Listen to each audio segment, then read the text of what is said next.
তার মানে শার্লক, তুমি এই চিঠি পড়ে এই মারাত্মক ঠান্ডাতে এই অজগায়ে ছুটছ। অ্যাকোনিটাম লাইকটোনাম, মেয়েটি বিপন্ন ওয়াটসন। উলসপেন নামক বিষাক্ত ভেষজ সে নিজের কাছে রাখতে বাধ্য হচ্ছে স্রেফ ওয়্যারউলফ তাকে আক্রমণ করলে ওই ভেষজের গন্ধে সে পালাবে এই আশায়। তাই বুঝতে পারছো, এটা শুধু অলীক কল্পনা নয়, আমাদের সাহায্য মেয়েটির প্রয়োজন ওয়াটসন।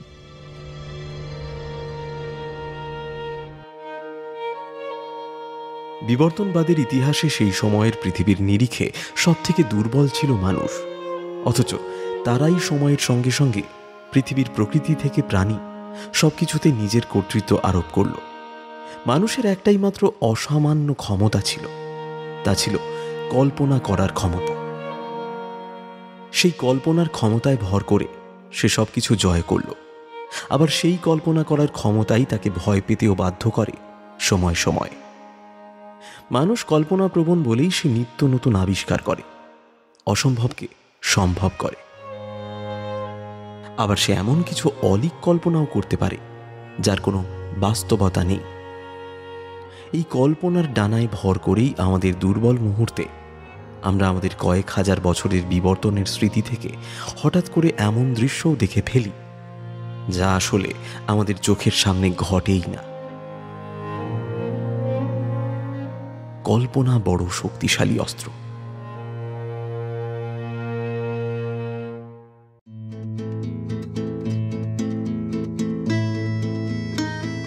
আপনারা শুনছেন কাহিনী স্কোপ।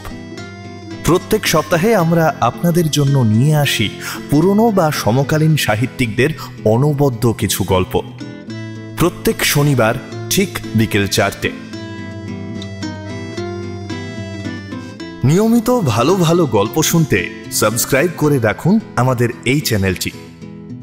কর্মস্থল থেকে ফিরতি বাসে হোক বা ট্রেনে, কানে গুঁজে নিন ইয়ারফোন আর শুনতে থাকুন কাহিনী স্কোপ, গল্পের বায়োস্কোপ।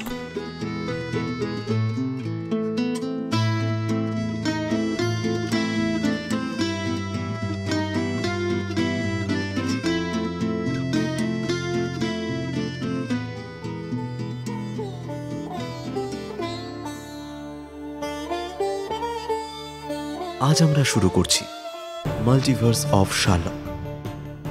আমরা শোনাব শার্লক হোমসের সেই সব গল্প যা আপনারা হয়তো কখনোই শোনেননি বা পড়েননি।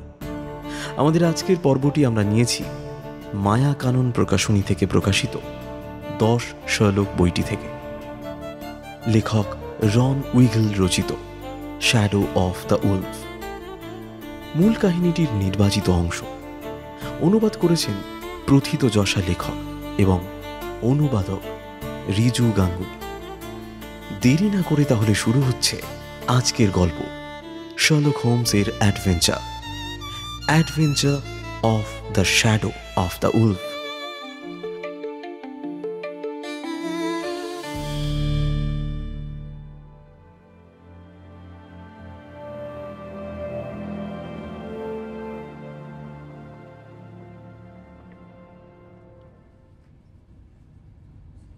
আমরা কোথায় যাচ্ছি হোমস? ট্রেনের কামরার উষ্ণ আশ্রয়ে গুছিয়ে বসেই আমি প্রশ্নটা করলাম। একটা খাম আমার দিকে এগিয়ে দিল হোমস। এক্সপ্রেস ডেলিভারি হয়ে একদিনের মধ্যেই বেকার স্ট্রিটে পৌঁছেছে চিঠিটা। পোস্টমার্ক ইয়র্কশায়ারের ক্রাফোর্ড নামের একটি গ্রামে। অবিন্যস্ত হাতে জড়ানো ভঙ্গিতে ফ্রেয়া স্টালসন নামের এক মহিলা চিঠিটা লিখেছেন। ফ্রেয়া জানিয়েছেন, আমি ক্র্যাফোর্ডের এক বনেদি পরিবারের সন্তান। আমাদের বাড়ি থেকে কিছুটা দূরেই একটা জঙ্গল আছে। বেশ কদিন আগে আমার দাদা কার্ল সেখানে গিয়েছিলেন শিকারের সন্ধানে, কিন্তু সেদিন সন্ধে নামলেও কার্ল ফেরেননি। বাধ্য হয়ে অবশেষে দারুণ তুষারপাতের মধ্যেই স্টালসন ম্যানরের কয়েকজন কর্মচারী কার্লকে খুঁজতে বেরোয়। ডডস নামের এক বয়স্ক পরিচারক তাদের নেতৃত্বে ছিলেন। বেশ কিছুক্ষণ খোঁজাখুঁজি করে অবশেষে স্টালসন ম্যানর থেকে কিছুটা দূরেই কার্লের মৃতদেহ পাওয়া যায়। বন্দুকটা তার পাশেই পড়েছিল। তবে সেটা যে কোনো কাজে আসেনি তা কার্লের ক্ষতবিক্ষত মৃতদেহ দেখেই বোঝা যাচ্ছিল। স্থানীয় ডাক্তার আর পুলিশের মতে এটা খুন নয়, বরং কোনো জন্তুর আক্রমণের ফল। তার কারণ কার্লের শরীরের ক্ষতস্থানগুলো এতটাই গভীর ছিল যা সাধারণ মানুষের পক্ষে করা প্রায় অসম্ভব। তাছাড়া মৃতদেহের কাছে বরফে কোনো জুতোর দাগও পাওয়া যায়নি। এই অবধি পড়ে আমি অবাক বিস্ময়ে মুখ তুলে হোমসের দিকে তাকাতে বাধ্য হলাম। হোমস বলল, কি হলো, থামলে কেন? পুরোটা পড়ো। আমি আবারও চিঠিটায় মনোনিবেশ করলাম। অবশ্য ফ্রেয়া এরপর যা লিখেছেন তা আরও সাংঘাতিক। গ্রামবাসীদের বক্তব্য এটা কোনো সাধারণ জানোয়ারের কাজ নয়, বরং কোনো ওয়্যারউলফ বা নেকড়ে মানুষের কাজ। দাদার মৃত্যুর শোক এবং ভয়ে ফ্রেয়া বিপর্যস্ত। তাদের বাড়ির পরিবেশে তাকে ভরসা দেওয়ার মতো কেউ নেই। তার মা সামান্য চেষ্টা করেছেন, কিন্তু তবু হোমস যদি এ বিষয়ে তাকে কোনো সাহায্য করে। তার মানে শার্লক, তুমি এই চিঠি পড়ে এই মারাত্মক ঠান্ডাতে এই অজগায়ে ছুটছ। আমার কথাটা প্রশ্ন কম বরং অভিযোগ হয়েই বেরোলো মুখ থেকে।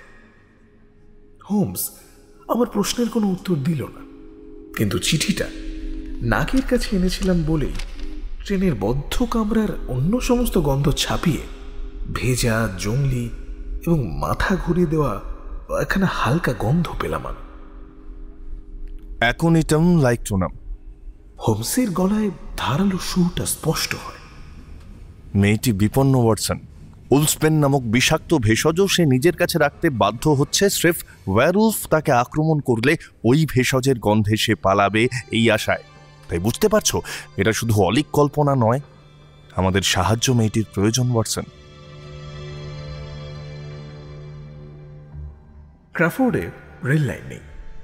সবচাইতে কাছের স্টেশনে ট্রেন থেকে নেমে একাধিকবার ঘোড়ার গাড়ি পাল্টে আমরা যখন স্টালসন ম্যানারে পৌঁছালাম তখন বেলা পড়ে এসেছে।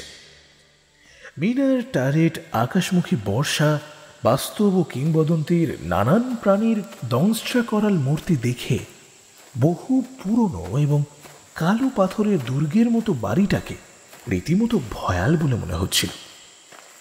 হোমস আগেই টেলিগ্রাম করে দিয়েছিল, তাই আমাদের স্বাগত জানানোর জন্য বেশ কয়েকজন কর্মচারী ম্যানারের বাইরেই অপেক্ষা ছিলেন।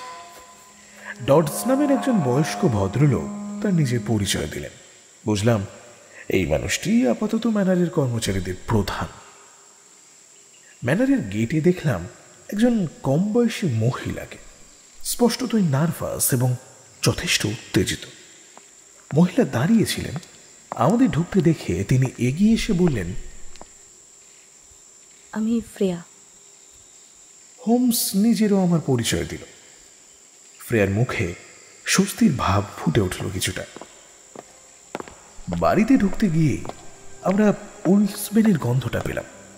তীব্র গন্ধ বুঝিয়ে দিচ্ছে শুধু দরজায় নয়, ম্যানারের জানলাতেও জড়ানো রয়েছে ওই বিষাক্ত লতা। ম্যানারে প্রবেশ করার পর আমাদের স্বাগত জানালেন এক মধ্যবয়সী মহিলা। সরু টানা চোখ, কালো চুল, মুখের গড়ন এবং গলায় ঝোলা একটা লম্বা হার বা পেন্ডেন্ট, এদের সবকটাই ইঙ্গিত করছিল যে মহিলা এশীয়, হয়তো চীন বা তিব্বতের মানুষ। ফ্রেয়া নিচু গলায় বললেন, মিসেস স্টালসন আমার মা। মহিলা খানিকের মধ্যে নির্ভুলভাবে চিনে নিলেন আমাদের মধ্যে কে শার্লক। ফ্রেয়া আমাকে না জানিয়ে আপনাকে ডেকে পাঠিয়েছে। আমি জানলে ওকে বারণ করতাম। এটা আপনার এক্ট্রিয়ারের বাইরের ব্যাপার মিস্টার হোমস। ওয়্যারউলফের আক্রমণ থেকে কাউকে, বিশেষত যে পরিবারে অভিশাপ লেগেছে সেই পরিবারের একজনকে কিভাবে বাঁচাতে হয় সে সম্বন্ধে আপনার কোনো ধারণাই নেই। শুধু শুধু আপনি লন্ডন থেকে এত দূরে এলেন।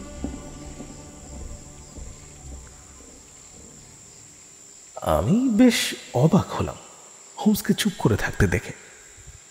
পরিবেশটা বেশ অস্বস্তিকর হয়ে উঠেছিল। হয়তো সেটা বুঝেই ডডস আমাদের অতিথিদের জন্য সাজানো ঘরটায় নিয়ে যেতে চাইলেন। আমরা নিঃশব্দে ডডসকে অনুসরণ করলাম। দীর্ঘ যাত্রার ক্লান্তির পর শরীর আর চলতে চাইছিল না, কিন্তু একটা ব্যাপার আমার মাথার ভেতর খচখচ করছিল। থাকতে না পেরে আমি সেটাই বলে ফেলাম, আচ্ছা শার্লক, মিস্টার স্টালসনের সঙ্গে দেখা হলো না কেন বলো তো? এই রডরিক স্টালসন একসময়ের খুব নামী চিত্রকর ছিলেন। উত্তর দিল হোমস। কিন্তু একটা দুর্ঘটনার পর তার চলাফেরার ক্ষমতা চলে যায়। তবে আমার ধারণা যদি সঠিক হয় তাহলে। এবার আমিও করিডোরে একটা ভারী পায়ের আওয়াজ পেলাম। দরজায় নক করে ডডস ঘরের ভেতরে ঢুকলেন। মিস্টার স্টালসন আপনাদের সঙ্গে দেখা করতে চান। বাড়ির ঠিক মাঝখানে একটা বিরাট বড় ঘরে আমাদের নিয়ে যাওয়া হলো। পরন্ত আলোয় লালচে কমলা হয়ে থাকা ঘরটায় ঢুকে কয়েক মুহূর্তের জন্য আমার হৃদস্পন্দন দ্রুততর হয়ে গেল। গোটা ঘরে অজস্র ক্যানভাস, আর তার সব কটায় শুধুই নেকড়ে। একটা ছবিতে ভয়ঙ্কর দেখতে একলা একটা নেকড়ে, পরেরটায় চাঁদনি রাতে নির্জন পাহাড়ের চূড়োয় দুটো নেকড়ে, নিজের চেয়ে অনেক বড় আয়তনের শিকারকে কাবু করা নেকড়ের দল। এমন জীবন্ত ছবি আমি খুব কমই দেখেছি। ক্যানভাসে ডুবে গিয়েছিলাম বলে স্কাইলাইটের ঠিক নিচে একটা গদি আঁটা হুইল চেয়ারে বসে থাকা বিশাল দেহী মানুষটার দিকে আমার নজরই পড়েনি। আমি রডরিক। জোরালো গলার আওয়াজে ঘরটা গম গম করে ওঠায় আমার হুঁশ ফিরল। মিস্টার হোমস, ডক্টর ওয়াটসন, উঠে দাঁড়িয়ে আপনাদের স্বাগত জানাতে পারছি না বলে আমি খুবই দুঃখিত। তবে এই শীতে লন্ডন থেকে এত দূরে এমন একটা অজগাঁয়ে আপনাদের আবির্ভাবের খবরে আমি অবাকই হয়েছি। অবশ্য আপনাদের থাকার আশেপাশের দ্রষ্টব্য যে সামান্য কয়েকটি জায়গা আছে সেখানে নিয়ে যাবার, এমনকি আপনারা চাইলে পাখি আর খরগোশ শিকার করানোর ব্যবস্থা সবই হয়ে যাবে। এটুকু আতিথেয়তা করার সুযোগ আমাকে নিশ্চয়ই দেবেন আপনারা। সেসবের কোনো প্রয়োজন নেই মিস্টার স্টালসন। হোমসের কণ্ঠস্বরে আমি পুরনো দাপটের একটা হালকা ছোঁয়া পেলাম। বরং আপনি এই হত্যাকাণ্ডের ব্যাপারে কি বলতে পারবেন সেটা বলুন। হত্যাকাণ্ড? মিস্টার স্টালসনের গলায় বিস্ময়টা চাপা থাকলো না। এই এলাকায় কি এমন কোনো জন্তু নেই যে কার্লের ওপর এইভাবে হামলা চালাতে পারে? শান্ত গলায় বলল হোমস। তাই এটা হত্যাকাণ্ড ছাড়া কিছু নয়। এখন প্রশ্ন হচ্ছে, এই কাজটা কে করতে পারে সেটা আপনার জানা আছে কি? চোখের সামনে রডরিক স্টালসনকে বুড়িয়ে যেতে দেখছি এমনটাই মনে হলো। মাথাটা সামনে ঝুঁকিয়ে দিলেন মানুষটি। তার শরীর থরথরিয়ে কেঁপে উঠল কয়েকবার। তারপর তিনি ঘোলাটে চোখে হোমসের দিকে তাকিয়ে তার হাতটা বাড়িয়ে দিলেন। হোমস নিজের দু হাতের মধ্যে তার হাত সযত্নে ধরল। কাঁপা গলায় রডরিক বললেন, আপনি আমার ছেলে মেয়েদের বাঁচান মিস্টার হোমস। এই পরিবারের ওপর যে অভিশাপ আছে সেটার জন্য আমাকে এর মধ্যেই অনেক দাম দিতে হয়েছে, কিন্তু ওরা যেন আর। কথাটা শেষ না করে বরং নিজেকে টান টান করে নিয়ে আমাদের থেকে দূরে একটা ক্যানভাসের সামনে এগিয়ে গেলেন। আঁকাটার দিকে অনেকক্ষণ হাঁ করে তাকিয়ে সেখানেই ডুবে যান রডরিক।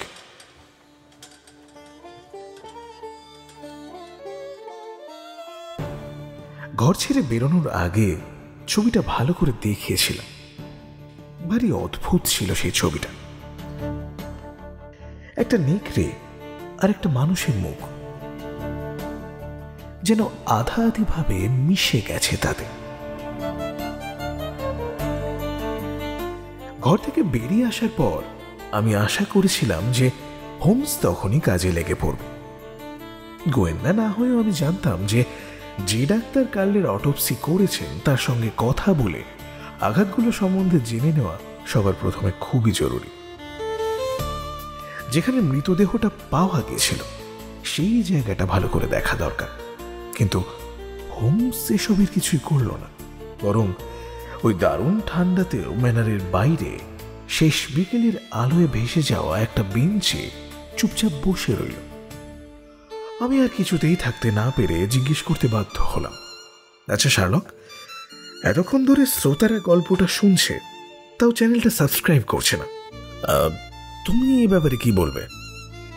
ওয়াটসন, শ্রোতারা বুদ্ধিমান, ভালো লাগলে নিশ্চয়ই করবে। তাও তুমি যখন বলছো একবার বলে দিই। ওই যে ওয়াটসন কি বলল শুনলেন তো? আপনারা আমাদের আরো গল্প এই চ্যানেলে শুনতে চাইলে চ্যানেলটা সাবস্ক্রাইব করে রাখুন। কিন্তু ভালো লাগবেই, আপনারা সাবস্ক্রাইব করে রাখুন এখন। আর হ্যাঁ, লাইক করতে ভুলবেন না কিন্তু।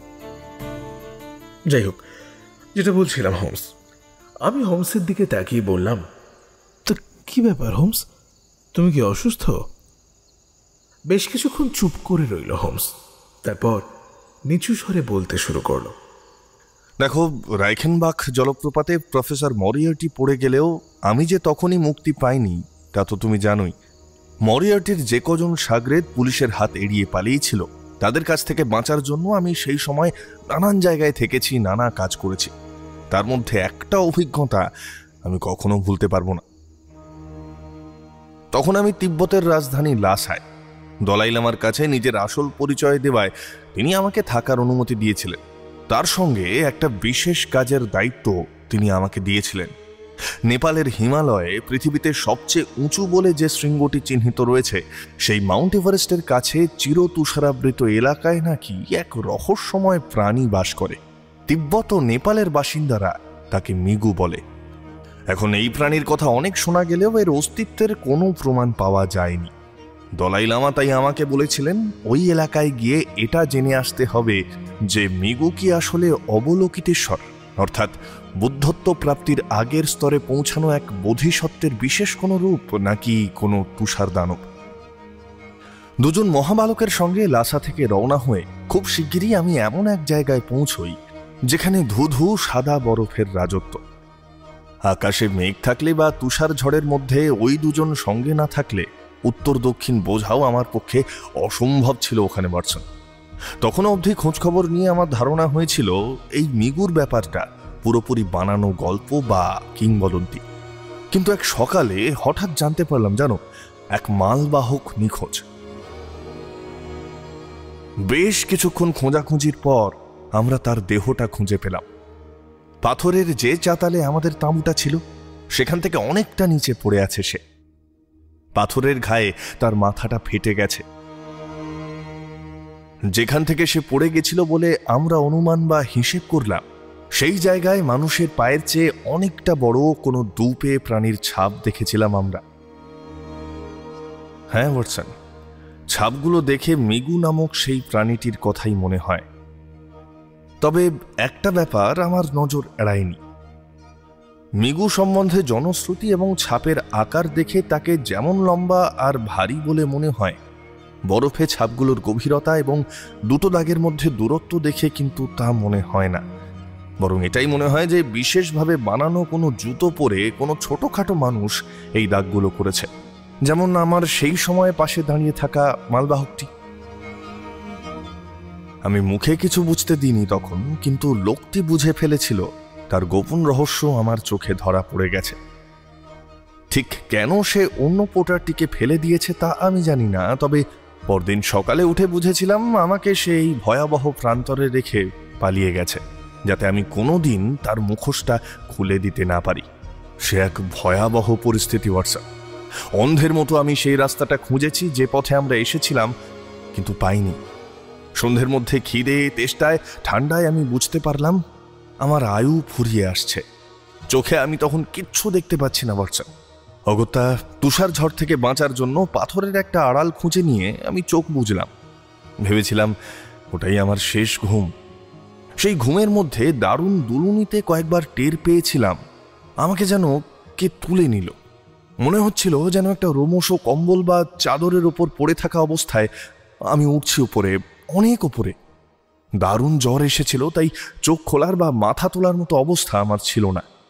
কিন্তু সেই প্রায় বেহুশ অবস্থাতেও আমি টের পেয়েছিলাম আমার মুখে কেউ গুঁজে দিচ্ছে মাংসের পাতলা টুকরো বা ফলমূল।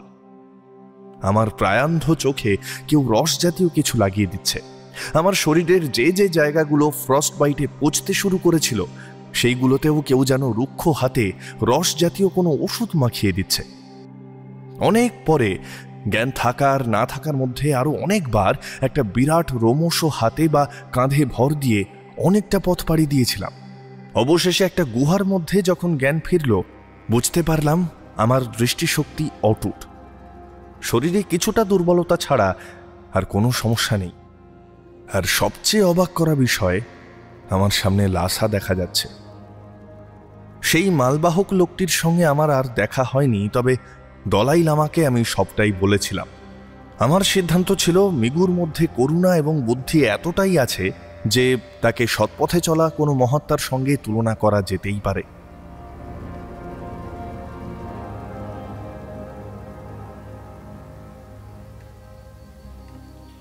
হোমস চুপ করে গেল। ততক্ষণে দিনের আলো প্রায় ফুরিয়ে এসেছে। চারিদিকে ধুধু সাদা চাদরের পরেই জঙ্গলের কালচে সবুজ রং, আর পেছনে ম্যানার। এর মাঝে বসে আমার দারুণ অস্বস্তি হচ্ছিল। মনে হচ্ছিল কেউ যেন আমাদের লক্ষ্য করছে। তাকিয়ে দেখলাম তুষারপাত শুরু হয়েছে। গুরু গুরু তুষার নেমে আসছে সাদা চাদরের ওপর, আর শুভ্রতায় চারিদিক ভরিয়ে দিচ্ছে। চারপাশের পরিবেশ এখন একেবারেই শান্ত, শুধু তুষারপাতের মৃদু শব্দ কান পাতলে পাওয়া যাচ্ছে। হঠাৎ ম্যানারের সদর দরজা খুলে পুরো দস্তুর ধরাচূড়া পরে হাতে একটা ব্যাগ নিয়ে বেরিয়ে এলেন ডটস। ভয় নয়, বরং ওর আচরণে রাগের স্পষ্ট চিহ্ন ফুটে উঠছিল। একটা হাঁক পেরিয়ে ডটসকে ডাকলাম। রাগ, অভিমান আর বিরক্তি মিশিয়ে ডটস অনেক কিছুই বললেন। যে কথার সারমর্ম হলো এই যে বাড়ির এই পরিবেশেও মিসেস টালসন ডটসকে দায়িত্বজ্ঞানহীন বলে সাব্যস্ত করেছেন, কারণ রান্নাঘর থেকে কিছু জমানো মাংস আর রূপোর তৈরি কয়েকটা ছুরি চুরি হয়েছে। এরকম চুরির বদনাম সে কয়েক মুহূর্তও সহ্য করতে পারেনি। কাঁপা কাঁপা গলায় সে বলল, আমি কবে থেকে আছি জানেন স্যার? সেই আগের মালকিনের সময় থেকে। সব সময় সততার নিষ্ঠার সঙ্গে কাজ করার পর বাড়ির ছেলে মেয়েদের এত রকমের পাগলামো সামলে চলার পরেও এই অভিযোগ। ডটস আরো অনেক কিছুই বলেছিল, কিন্তু হোমসের দৃষ্টির পরিবর্তনটা আমার চোখে ততক্ষণে ধরা পড়েছিল। তোর চোখে একটা স্বপ্নালু ভাব এসে গিয়েছে, যেটা দেখে অন্য যে কেউ ভাববে ও দিবা স্বপ্ন দেখছে, কিন্তু আমি বুঝতে পারছিলাম কি হতে চলেছে। এক ঝটকায় বেঞ্চ ছেড়ে উঠে দাঁড়ালো হোমস। ঠিক তখনই একটা রক্ত জল করা আর্তনাদ ভেসে এলো ম্যানারের ভেতর থেকে। আমরা তিনজনেই যখন ছুটে ম্যানারে ঢুকলাম, তখন আর কোনো চিৎকার শোনা যাচ্ছিল না, তবে বাড়ির পরিচারিকাদের মধ্যে কান্নাকাটি চলছিল। অত্যন্ত দ্রুত গতিতে খোলা আর বন্ধ ঘরগুলো দেখে নিলাম আমরা। ফ্রেয়া হিস্টেরিক হয়ে পড়েছিলেন, কিন্তু দেখলাম মিসেস টালসন আদর করে কঠোরতার এক অনন্য মিশেল দিয়ে তাকে সামলাচ্ছেন। রডরিক টালসনের স্টুডিও ভেতর থেকে বন্ধ ছিল। বিস্তর ডাকাডাকিতেও সেই ঘরের দরজা খুলল না, ফলে আমাদের গায়ের জোর কাজে লাগিয়ে দরজাটা ভেঙে ঘরের ভেতরে ঢুকতে হলো। প্রায় অন্ধকার ওই ঘরে স্কাইলাইট দিয়ে চুইয়ে আসা দিনের শেষ আলোয় আমি যা দেখলাম তা কোনোদিনও ভুলব না। মনে হলো যেন ক্যানভাস থেকে বেরিয়ে আসা নেকড়েগুলোই সদ্য শিকার সেরে ফিরে গিয়েছে তাদের জায়গায়, কারণ সেগুলোয় রক্ত লেগে রয়েছে। ধীরে ধীরে আমাদের চোখ যখন মোটামুটি ঘরের ভেতর কোথায় কি আছে সেটা দেখার অবস্থায় পৌঁছালো, তখন বুঝতে পারলাম সত্যিটা। সেই অদ্ভুত ওয়্যারউলফের ছবি সহ ক্যানভাসের সামনে হুইল চেয়ারটায় বসেছিল রডরিক টালসনের শরীরটা। নিঃসীম আক্রোশে তার শুধু গলা নয়, বুক, পেট, এমনকি মুখের বেশ কিছুটা অংশ ছিন্ন ভিন্ন করে দেওয়া হয়েছে। সেই রক্ত ফোয়ারার মতো ছড়িয়ে গিয়েছে আশেপাশের ক্যানভাসগুলোয়। ডর্সকে পুলিশে খবর দেওয়ার দায়িত্বটা দিয়ে হোমস দ্রুত ঘরটায়, বিশেষত ঘরের বদ্ধ জানলাগুলো খুঁটিয়ে দেখল।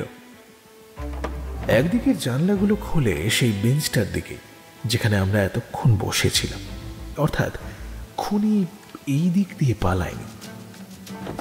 অন্যদিকের জানলাগুলো যেদিকে খোলে সেদিকে অনেকটা নিচে তুষারের স্তর একেবারে মসৃণ। ওদিক দিয়ে কেউ নেমে পালানোর চেষ্টা করলে তার পায়ের ছাপ থাকতই, আর তাছাড়া এতটা উঁচু থেকে লাফিয়ে নামলে হাড়গোড় ভাঙার সম্ভাবনাও ভীষণ বেশি। ঘরের একমাত্র দরজাটা ভেঙে আমরা ঢুকেছি। খুনি কিভাবে হাওয়ায় মিলিয়ে যেতে পারে সেটা ভেবে যখন আমার মাথায় নানান আজগুবি ভাবনা আসতে শুরু করেছে, ঠিক তখনই হোমসের ধারালো গলাটা আমায় সচেতন করে তুলল। তোমার সার্ভিস রিভলভারটা এখনো সঙ্গে আছে ওয়াটসন? আমি মাথা নেড়ে বোঝাতেই হোমসের মুখে হাসি ফুটল। প্রায় অন্ধকার ঘরে ওর চোখ জোড়া জলজল করে উঠল পরের প্রশ্নটা করতে গিয়ে। নেকড়েরা কিরকম জায়গায় থাকতে পছন্দ করে বলে তোমার মনে হয়? পাহাড়, জঙ্গল, বরফ।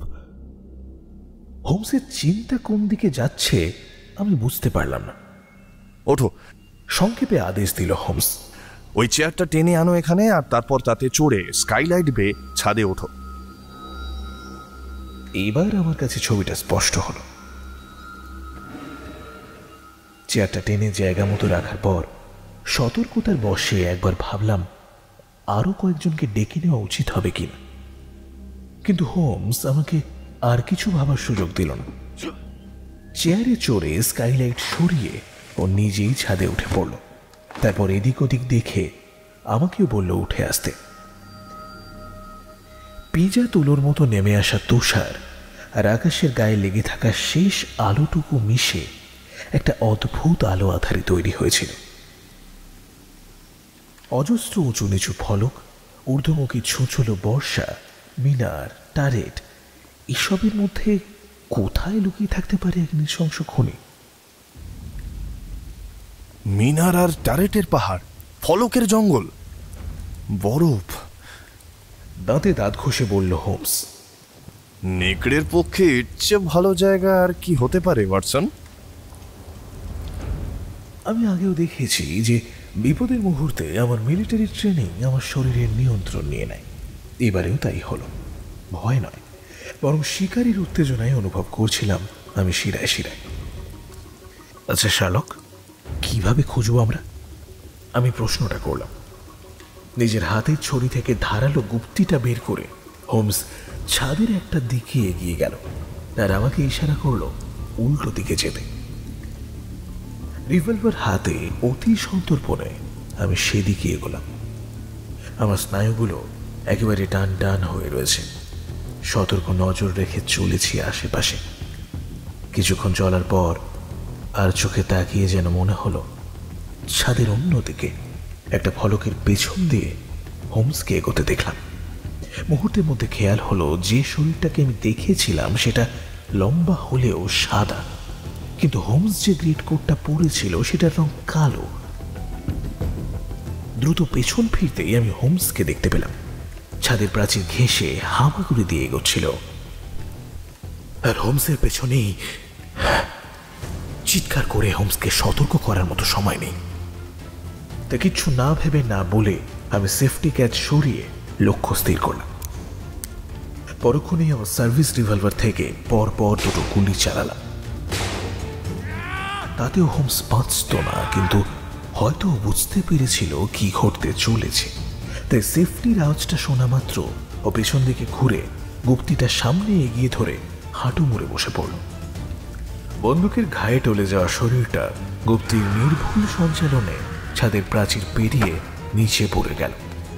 আমি ছুটে গিয়ে দেখলাম নিচে পড়ে রয়েছে একটি শীর্ণকায় দীর্ঘদেহী উলঙ্গ পুরুষের মৃতদেহ।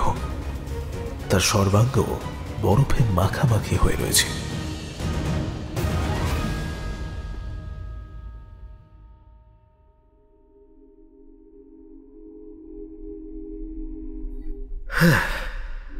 ট্রেনের কামরায় বসেও আমি দৃশ্যটা আবার ভেবে চলেছিলাম। চোখের সামনে যেন ভেসে উঠছিল ওই কয়েকটা মিনিট। স্টালসন ম্যানারের জাগতিক সমস্যাগুলো পুলিশ, ডাক্তার, উকিল এবং অন্যান্যদের যথাসাধ্য খোলসা করে বুঝিয়ে দিয়ে লন্ডনে ফিরছিলাম আমরা। রড্রিগের মুখে আমার ছেলে মেয়ে কথাটা শুনেই আমি ব্যাপারটা আন্দাজ করেছিলাম। তখন ফ্রেয়া ছাড়া তার আর কোনো সন্তান জীবিত থাকার তো কথা ছিল না, বলল হোমস। আমাকে নিরুত্তর থাকতে দেখে ও আবারও বলল, এই পরিবারে সত্যি একটা রোগ বংশানুক্রমে চলে আসছে ওয়াটসন। তবে সেটা ওয়্যারউলফ হয়ে যাওয়ার নয়, বরং চিকিৎসা বিজ্ঞানের স্বীকৃত এক রোগ, লাইকানথ্রপি, যাতে মানুষ নিজেকে নেকড়ে ভেবে সেই রকম আচরণ করে। কিন্তু শার্লক, সেই রোগের শিকার যে রড্রিগের প্রথম পক্ষের সন্তান জন স্টালসন, সেটা তুমি কিভাবে বুঝলে? রড্রিগ তো সূত্রটা তোমাকেও দেখিয়েছিল ওয়াটসন, মৃদু হেসে বলল হোমস। অর্ধেক নেকড়ে আর অর্ধেক মানুষের যে ছবিটা তিনি আঁকছিলেন, সেটাই মানুষের মুখের অংশটার সঙ্গে রড্রিগের যে আশ্চর্য সাদৃশ্য আছে সেটা তুমি দেখেও খেয়াল করোনি। রড্রিগের নিজের পক্ষে ম্যানর ছেড়ে বেরিয়ে গিয়ে কার্লের উপর আক্রমণ চালানো সম্ভব নয়, কিন্তু এই ম্যানরের পুরনো বাসিন্দা এক উন্মাদ খুনির পক্ষে রান্নাঘর থেকে খুনি বৃত্তির জন্য মাংসের পাশাপাশি নিজের জায়গা নেওয়া লোকেদের নিকেশ করার মতো হাতিয়ার সংগ্রহ করা খুবই সহজ।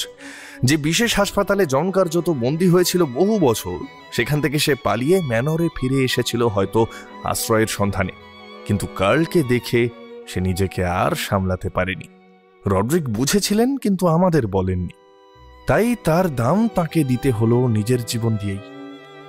কিন্তু শার্লক, এতক্ষণ ধরে গলার মধ্যে জমে থাকা প্রশ্নটা আর চেপে রাখতে পারলাম না। বললাম, আমি যে দেখলাম, তাহলে আমি কি দেখলাম হোমস? সভ্যতার অহংকার ওয়াটসন। জানলা দিয়ে বাইরের দ্রুত পিছিয়ে যাওয়া অন্ধকারের দিকে তাকিয়ে থেকে বলে চলল হোমস। বিবর্তনবাদের দীর্ঘ হাজার লক্ষ বছরের রাস্তা ধরে আদিম মানুষের স্মৃতিগুলো এখনো আমাদের মস্তিষ্কের গোপন কুঠুরিতে জমা রয়ে গিয়েছে। সভ্যতার অহংকার আমাদের একথা ভুলিয়ে দিয়েছে যে আজ আলো জ্বালা পৃথিবীতে থাকলেও মাত্র কিছুদিন আগেই আমাদের পূর্বপুরুষেরা অন্ধকার গুহায় থেকে বাইরের নখ আর দাঁতে ভরা পৃথিবীটাকে সভয়ে দেখত। সেই অহংকারী চোখ তোমাকে দেখিয়েছিল যে খুনি আসলে একটি লম্বা, রোগা, নগ্ন মানুষ, কিন্তু হাজার লক্ষ বছরের স্মৃতি সেই চরম মুহূর্তে তোমাকে দেখিয়েছিল আমার পেছনে এসে দাঁড়িয়েছে একটা লম্বা সাদা নেকড়ে। স্নায়ুর উত্তেজনায় সেই কয়েক মুহূর্তের জন্য তোমার মস্তিষ্কের আদিম স্মৃতি তোমার সঙ্গে প্রতারণা করেছিল, আর সেই চরম মুহূর্তে তুমি তোমার অহংকারী সভ্য চোখের দৃষ্টিকেও অবিশ্বাস করেছিলে।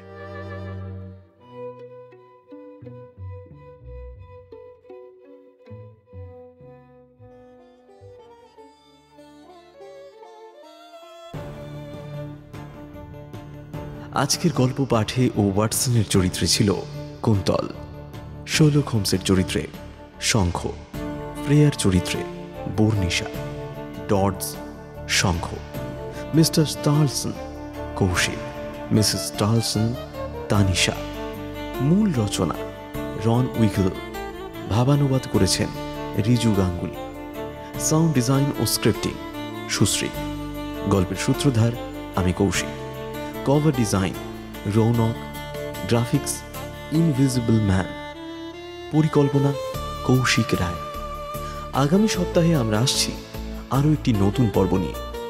সঠিক সময় নোটিফিকেশন পেতে অবশ্যই চ্যানেলটি সাবস্ক্রাইব করে বেল আইকন প্রেস করে রাখুন, আর শুনতে থাকুন আমাদের চ্যানেল কাহিনী স্কোপ, গল্পের বায়োস্কোপ।